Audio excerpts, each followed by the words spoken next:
Finances and career. Let's see. Let's just see.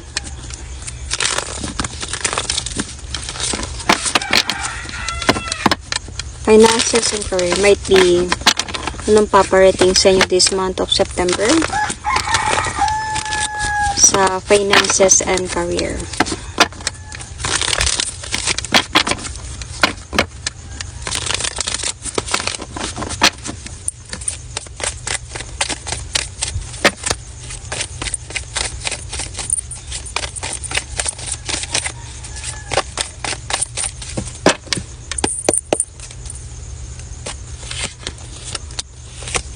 New beginning. Could be new job ang paparating sa inyo dito. Could be promotion. Could be something na success. Or could be may celebration, may event kang dadalawin sa trabaho mo. Pwedeng mapopromote ka, tataas yung sahod mo. Merong aangat dito sa iyo pagdating sa finances and career. And ito yung pag-uumpisa ng success mo. Okay? Success and fulfillment in your life. This is the 9 of Cups.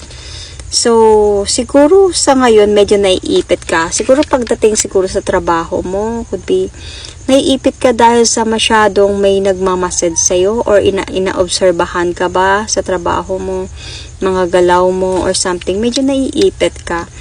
Pero I can see here that